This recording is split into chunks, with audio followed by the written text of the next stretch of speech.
From KMUW Wichita. From Toronto, Ontario. And from Armilla, Spain. This is You're Saying It Wrong. Let's talk words.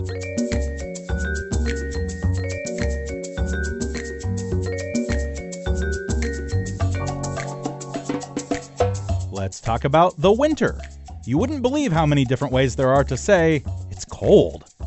I'm Fletcher Powell, host and producer at KMUW in Wichita, Kansas, and joining me as they do each week, language experts and New York Times bestselling authors Kathy Petrus and Ross Petrus.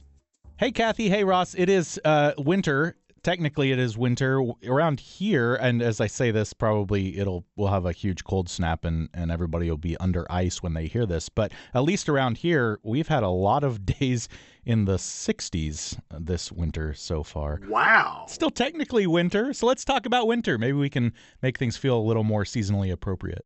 And we're going to give you a little quiz. These were unusual winter words chosen by Merriam-Webster. And can you tell us what they mean? If you get 2 out of this batch, I'll be impressed. We did not know them. Let's be honest here. I did know some, but not most of them. Yeah, we had an argument about one because Kathy was surprised I didn't know it. I know 1 or 2 as well because of Latin. So, whatever. Let's go through it. The first word is... Apricity. Apricity. Apricity. Kathy's sent me these words. I'm not going to look ahead. I'm going to do my best not to look ahead. Anyway, apricity, A-P-R-I-C-I-T-Y. Apricity, the apricity of winter. That is how far you can see because of the snow.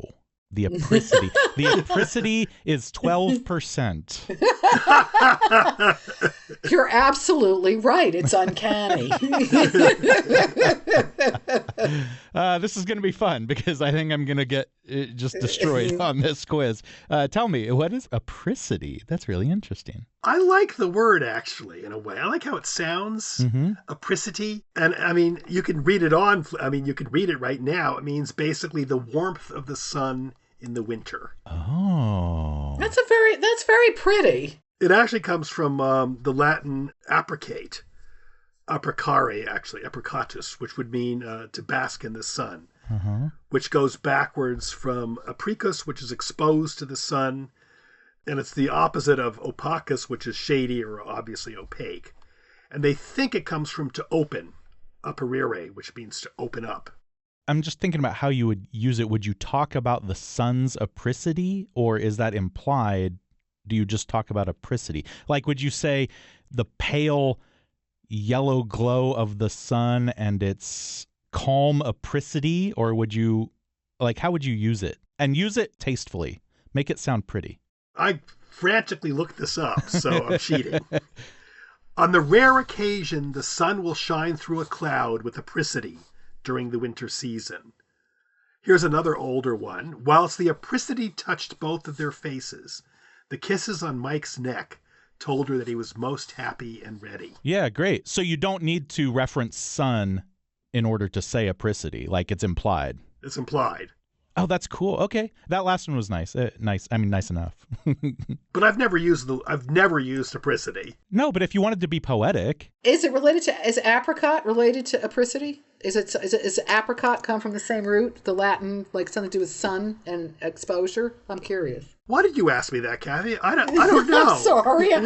But I just found out. Thought that as Mr. Latin, you would just I didn't. I don't know the origins of apricot, but I should have faked it because I quickly looked it up as Kathy was speaking. And it basically, they think it comes from Catalan, near your... I should have asked you instead. Oh. Near your area, because it comes from Albercoque, which is related to the Portuguese albaricoque. And here we go again. Come back from the Arabic, Albercouk, which I should have known, although it's mishmish in modern Arabic, so I'm okay, I'm safe. But then it comes backwards to Ross being bad because it comes from the Byzantine Greek, Berikokia, which comes from, I hate to say it, Kathy Latin. Malum precocum, early ripening fruit. Yeah, Catalan. Yeah. So you got me, Kath. I missed it. It comes from the Latin after all. All righty. Of course. Doesn't everything? I wasn't debating it. I think that's kind of a nice word. I kind of like that one. I like it too. I like it a lot. I'm not sure about this next one. Okay, this is the one that I knew because of Latins, just to give you a clue. The word is hyamol. Hyamol. I don't Which like is how not that pretty. sounds, and I don't like No. how I thought it was going to be pronounced either. It's Hiemal. I thought it was going to be hemol, and I don't like that either. So this word, just get it out of here. Hyamol. Hyamol. Something is hyamol.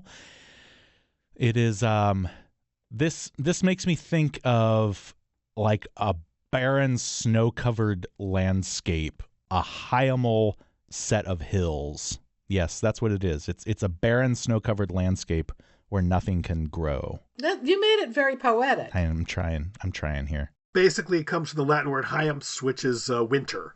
So it means wintry, of relating to winter. Oh, okay. Wow.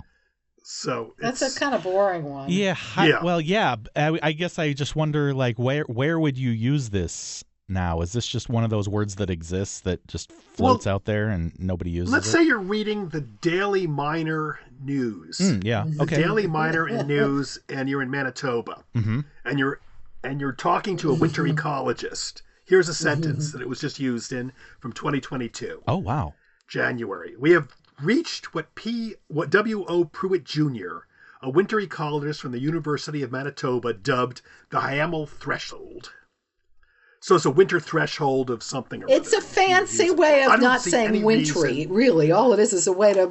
I think you should say the winter Yeah. threshold. I don't see why you need Sure. this. Well, it sounds like maybe it's used in a scientific way. Yeah, but why can't they say winter? Look, I don't know that, but just like lawyers, scientists sometimes use words that just work in their circles, even though we have much simpler terms for them. Yeah. Okay, I just learned that the winter solstice is also known as the hibernal solstice The Hyamel solstice. and the hibernal solstice. But when I look up hyamol online, basically it comes up an article saying, "Let's talk about winter words," which Yeah, tells you something. that makes a doesn't lot of sense. Yeah. That makes a lot of sense because I don't think it's useful at all. Yeah. I knew it from a kid because I mean Latin. Caesar's always doing winter quarters here and there as he's slaughtering people, so the word was like always around, so it was easy. But hibernal is actually sort of interesting too. It's easier to pronounce. It sounds nicer, but it comes from the same origin. It actually comes from hyams, which is winter. So whatever. Mm-hmm. But moving right along, we have another word. Okay, subnivian. Subnivian. Subnivian. Subnivean. That's how this is spelled. Subnivian just makes me think that it's under the snow. Correct. Correct. Very good. Nice. I got one. Very good. How did you know under the snow? How did you know that? That's interesting. Honestly, it was a huge stretch, but I know that in French snow is neige, and that Very good. Just that Nivian made me think of snow, and obviously sub is under.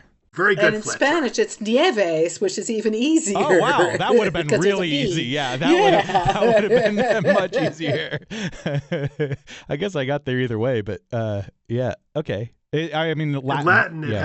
In Latin, it has an X ending, but then when it's conjugated, when it's declined in terms of different forms, the V comes in. So, yeah. What is it in Latin?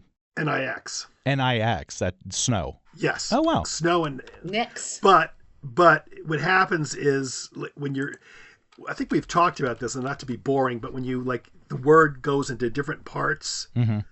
It becomes like the V comes in. So it'd be nix nivis, the V, or which would be pronounced the W, comes in then. So I don't think we need to go on and on about this.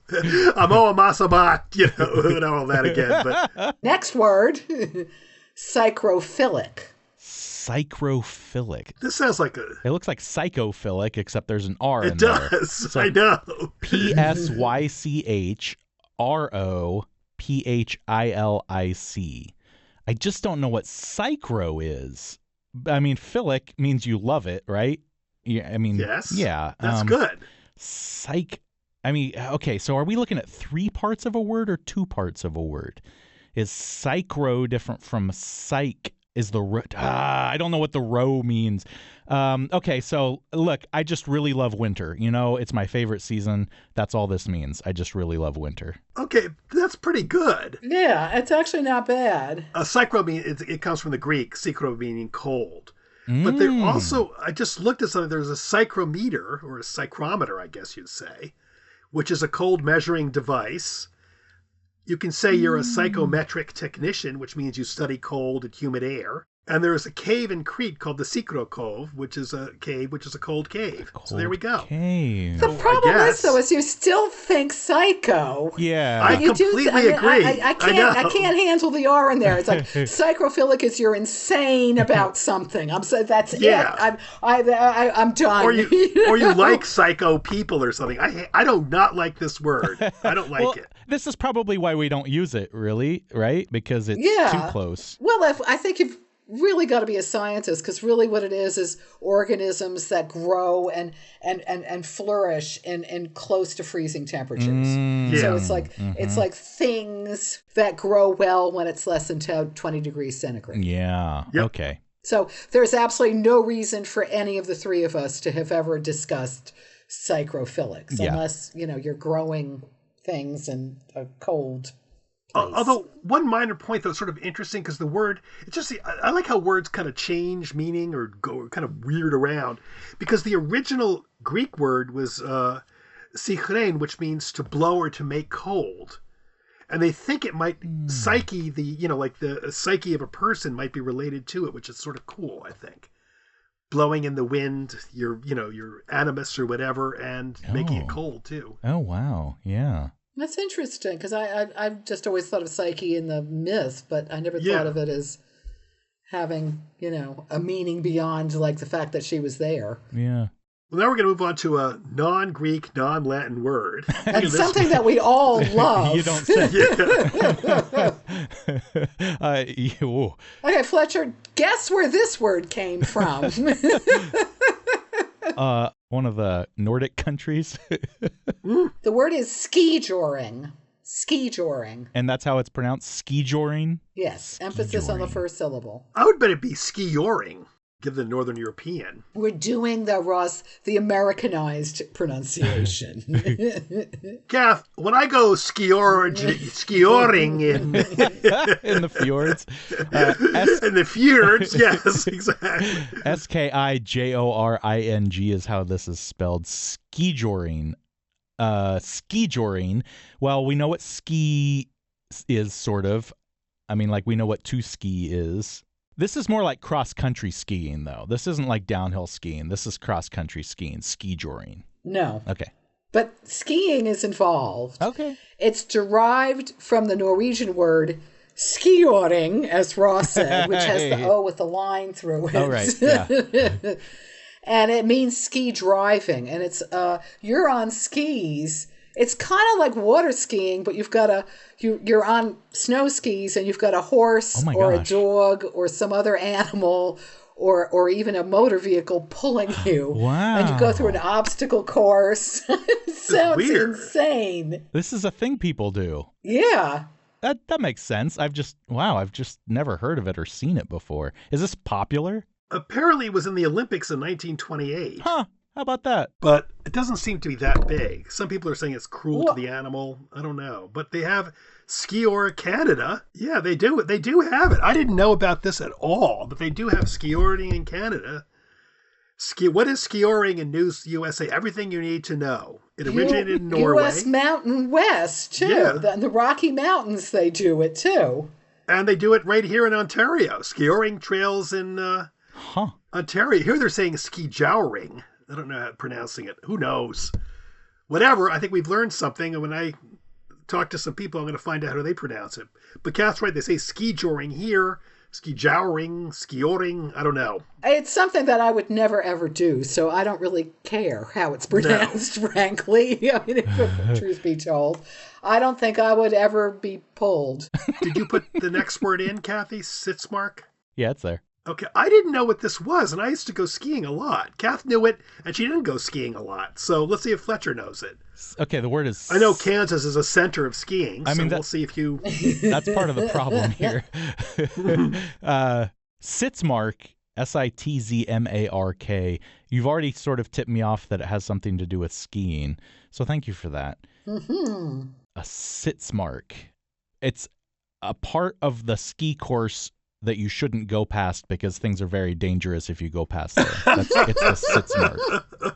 I think, though, Ross, there's a good reason why I knew this word. I think you're right, Kathy. Is when a skier falls backwards, their butt leaves a mark in the snow. Swear to God. That's a sitz mark. Oh, wow. And of course there's a word for it, isn't there? I know. I like the word, actually. The German is seat. Sitz is seat, to sit down. Uh-huh. So it's sitting down, a mark made by sitting down is what it is. Yeah. I love it. Do we do brumation? No. Okay, so brumation. Brumation. What is a brumation? What is brumation? Brumation. Brumation. Brumation. We're talking about the winter here. This is a huge snowbank that is impossible to go past. A brumation. I could not get to work because of the brumation outside of my house. I like that, actually.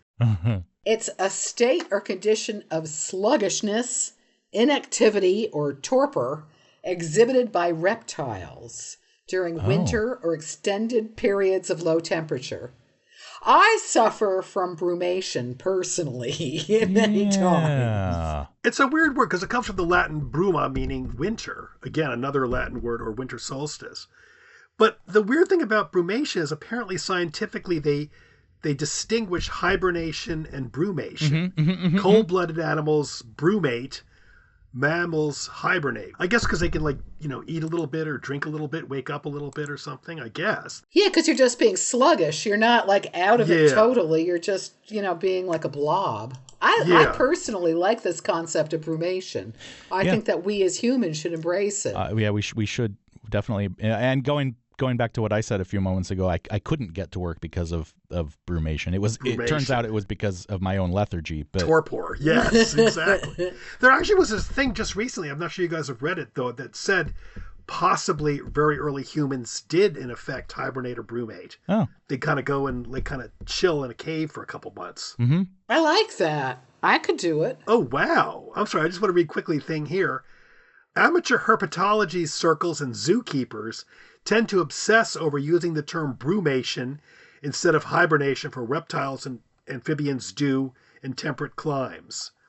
In fact, the internet is infested with those correcting others when they see as an error of terminology.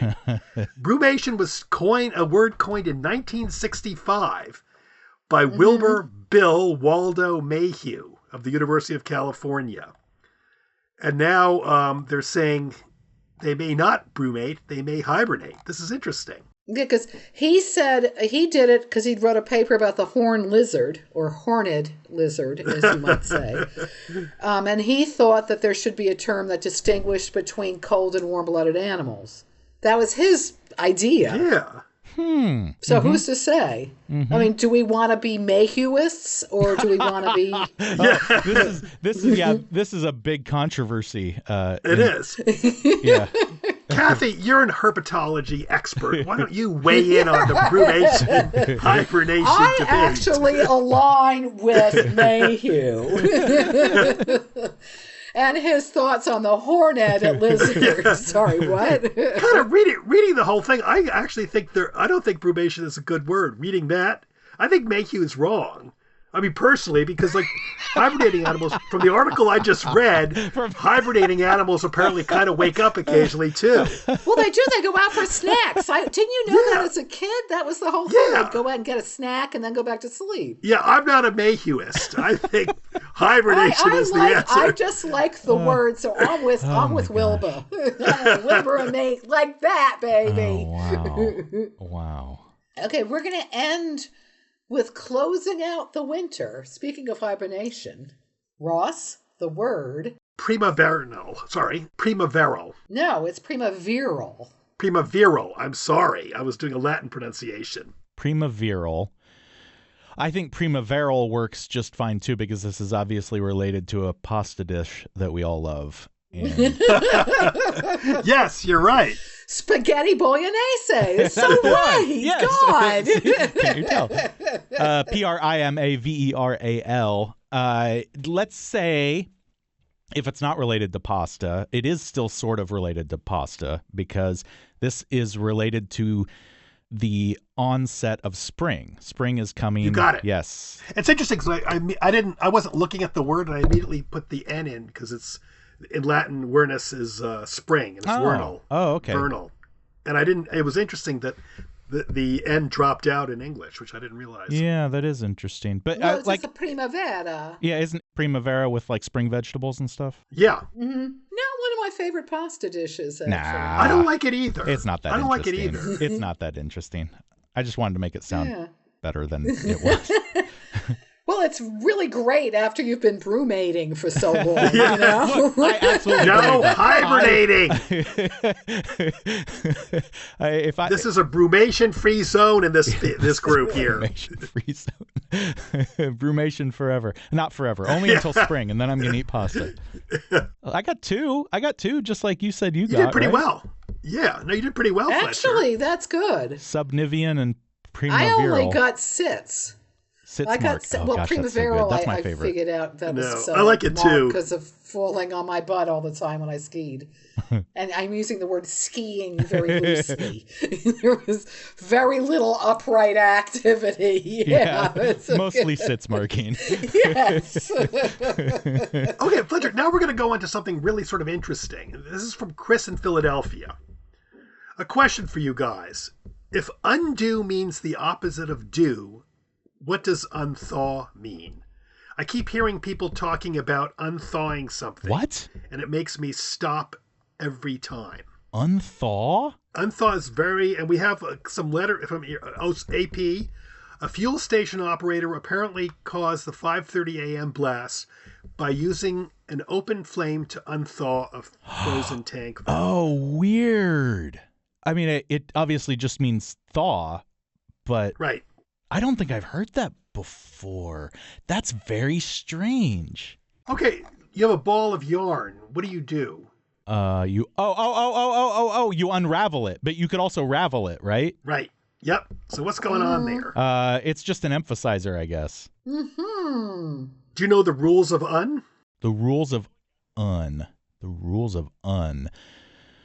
I didn't know this. No, I don't. I didn't actually know this was a rule. I assumed it was just sort of a mistake people made that eventually got picked up and absorbed into the language.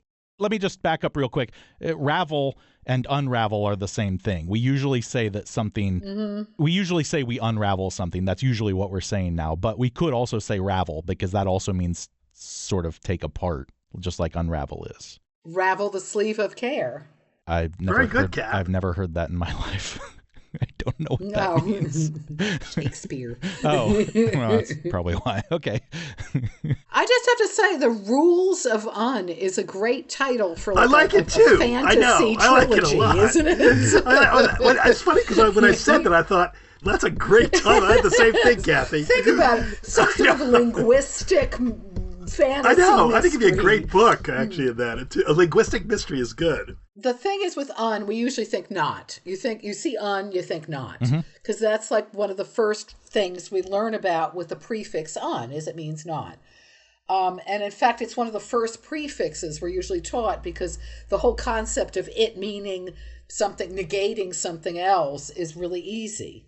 So yes, un, rule number 1, when it's the prefix to an adjective, un almost, not all the time, but almost always means not. You have unripe fruit, unbroken dish, unwashed car, unsmiling Kathy. Now, Fletcher, for the unsmiling Kathy, can you tell her and us what happens when un is prefixed to a verb? Almost always. Oh, well, almost always it means you did the opposite thing. Perfect.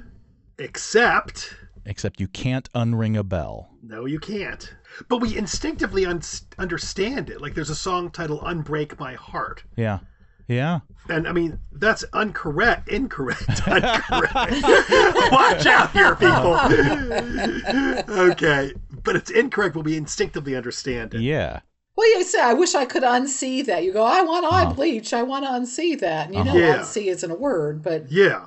Fletcher, you're right, though. Sometimes it can be a intensifier. It's very rare, but it can be used also as an intensifier. The two ones that really stick nowadays are unthaw and unravel, and there's one other one, unloosen. Unloosen. Oh, okay. Yes. Yeah, okay. Unloosen your shoelaces. Huh. I don't really ever hear unloosen, to be honest with you. I know it's technically a thing, but I don't think I've ever used the term unloosen. A great evil has been unloosed upon the world. Okay, yeah. Yeah, Really? that's good. Maybe? That's Yeah. a good one. Yeah. Unpeel. Unpeel is there, too. You're right. Interesting. Unpeel. Oh, I'm sure I say that. Do you want me to peel the banana? Do you want me to unpeel the banana? I'll bet I say both of them. I'll bet I do. I bet you do. I think I do. Yeah. Okay, no one here is a nautical type. I mean, Kathy, of course, is in terms of etymology. Yeah. She loves nautical words. So, Kathy, I'm I sure will love know. I know. She's always throwing in foxholes to everything, and I think, have you ever sailed at all? No, neither have I. No. But but I don't talk about. Randy was in the and- Navy. Okay, there you go. But I'm Kathy always, married nautically. I know Kathy always throws in. Do you ever know about this nautical word? But I'm sure Kathy can answer this one too. I love them, gunnels and stuff. I know. Yeah. I know. But anyway, unrigged is another one. Oh, okay. I think Kathy can probably go on to the rigging of a ship and the unrigging, but whatever. You know, like the spank sail and the mizzen and Yes. stuff. But apparently that's another one. But this is a very, very rare prefix to use in that intensifier way. But it goes back to we had talked about a long time ago. We were talking about inflammable, where in this case had the intensifier meaning as well. I was just looking, okay, now in the case of thaw, unthaw, they're saying has been used since the 1600s. And un was added as an emphasizer. They had the words that, this is the OED, boundless, helpless, remorseless, and witless were added unboundless, unhelpful, unremorseless, and unwitless to intensify their meaning. But I looked at that too. They've really gone all out. Unhelpless is odd too. To me. They've all gone. Unhelpless. They're all gone. I looked at that as well, and they're really all dead words. Yeah, now. I don't know any. Yeah, they just seem so odd to me. Any of them. You No, know? and also I don't feel it. Like unthaw, I instantly think is thawing. Unravel, I think I picture a ball of yarn being unraveled. Those ones I thought were really weird. I didn't see what like they're saying. unremorseless. I don't even understand. I have to It doesn't. Yeah. No, I have to kind of think it out. Like, what exactly does that mean, and take it apart. I don't think of those as real words anymore. Chris from Philadelphia. I hope we have unraveled the mystery about thawing for you. Oh, and we have this quick pop quiz for you, Fletcher. When did these cold-related terms enter the English language? And the first one was sort of interesting. Ice cube, 1920s, 1890s, or the 1600s? Ice cube. 1920s. Ice cube. Okay, 1890s. It certainly wasn't the 1600s. Okay, this is interesting. Well, we have, first of all, the answer is the 1920s. Okay, so I was right. No, it's not. Oh, No, so it's I not. I'm was sorry. wrong. Wait a minute. I was looking at the other. When is it, It's Kath? the 1890s. It's the 1890s. Well, you took out. I did. I took it Yeah. out. I'm sorry, Fletcher. It is the 1890s. But we found one from 1867, and I want to read about this ice cube for you. I disagree with this. I love it, though. This is from 1867, June arithmetic lower 7th form for exam papers. Find the side of a square which contains an acre, and of an ice cube which weighs 1,000,000 tons. A cubic foot of ice weighing 60 pounds? So we have the biggest ice cube I think I've ever seen. I mean, Let me technically, see now. That is that. Oh, that's cheating, Kathy. Of course, I know that. Kathy can read the true 1897 first citation now. Cut the butter into inch squares, line the jar with crushed ice, and fill with butter and ice cubes. Now that's an ice cube. That's an ice cube. But I like the giant. I'm just picturing a 1,000,000-ton ice cube. I love that image, actually. Can you imagine the drink it has to go into? Can I? It'll take me a while. Black ice. Ooh, black ice. Okay. 1910s, 1820s, 1920s. Wow. Black ice. Huh. Do you guys get black ice in Wichita? Maybe I don't know what black ice is. I thought I knew what black ice was, but maybe I don't. It's thin, hard ice, which is transparent and often difficult to see. Yeah. And like on a street, and like on Yeah. a black street, it On just the highway. Yeah. Okay. That's why I thought it was a strange question. Yeah, of course we do. I mean, like, we have roads and ice, so. You do? Some people don't believe But that. do You'd be you surprised. do ski joring We or know. whatever? Well, I always associate this with driving. So 1820s seems weird, but I'll go ahead and say that maybe like people were skidding around with their horses and carriages or something. 1820s. Yeah. Okay, great. You're doing You well. were supposed to think the 1900s, Of one course. of the 19s. Yeah. Yeah. No, 1827 was the first citation of it published in the OED. Thin, hard ice, which is transparent and often difficult to see. Mm-hmm. Yeah. Yeah. It was in some book. They said black ice was discovered between banks of snow and blah, blah, Yeah, blah, blah. that's what I was just about to say. Yeah, it's that. Yeah. Mm-hmm. Mm-hmm. Because we usually think about it on top of like asphalt or something. It's asphalt. Right? That's Yeah. what I always think of it as, too. Yeah. Exactly. Okay, the idiom break the ice comes from the 1800s, the 1550s, or the 1710s. Break the ice. 1550s. Fletcher, you're getting them all correct. Yeah, that feels Yes. like some kind of nice literary flourish or something. Well, actually, here we have also the 1590s, too. Uh-huh. But the Reverend Father chanced to be one of the first that brake the ice and showed the inconvenience that followed. They're talking about the divorce of Henry VIII from the Catherine of Aragon. Oh. And that apparently comes from 1553, but it could go all the way up to 1577. But we don't know, but that's pretty close. So, and you got it. It's funny because I would have initially thought that break the ice would have been not metaphorical at that point. It would have been like literally breaking the ice. But then why wouldn't it be? Why wouldn't they be? Yeah, why wouldn't they take a metaphor? Yeah, I mean, they were, and in a weird way, they were always breaking ice in those days. We don't really have to break the ice of a river or a lake, whatever. Well, I always guess when you read old books and they talk about like, the wash basin and you'd break the ice in the morning to like get the water to wash your face. It's like, oh, good God. I know. Like, Which reminds me of a relative who shall remain nameless, who's from the Northwest.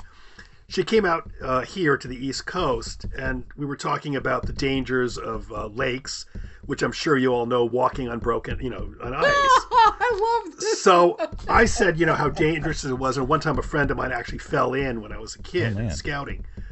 And she goes, I don't see the problem. All you do is you just break the ice until it's hard, then you hop out. Wait, what? She said, I don't see what's the danger? She goes, you fall in. And then when you just break out the soft ice until it gets hard, and then you just hop out again. What? And I said, it's not quite that. She goes, no, I know what I'm talking about. And I said, have you ever been on a frozen lake? She goes, yeah, I walked across one once when I was in New York for skating or something. Someone went skating and I walked on that. It was hard. And if it broke, you would just fall in, then you just hop out again. I don't see why everyone's so upset about this. Oh. And I said, okay. Huh. Wow. I know. But the key there is she never broke the ice to know what it's like. Yes. Wow. You're Saying It Wrong is part of the NPR network and is produced in the studios of KMUW in Wichita, Kansas by me, Fletcher Powell. Kathy Petrus records from her home in Armia, Spain, Ross Petrus from his home in Toronto, Ontario in Canada. Torrin Anderson composed our theme music. Our digital team is Beth Golay and Carly Cooper. Carly Cooper is also our video editor. You can subscribe to our channel on YouTube. You can find all of our past episodes by subscribing to the You're Saying It Wrong podcast, wherever you get your podcasts, or by visiting us at kmuw.org. If you have a question for Kathy and Ross, if you'd like to suggest a topic, or you just want to reach out, you can email me at powell@kmuw.org or email them at kandrpetrus@gmail.com. You can also record a voice memo of yourself asking your question. You might get your voice heard on air, or you can download the KMUW app and press the Talk to Us button. You can find Kathy and Ross's books pretty much anywhere you get books, and a handful of them are also available on audiobook, read by the authors themselves. Thanks for joining us. We'll be back next week.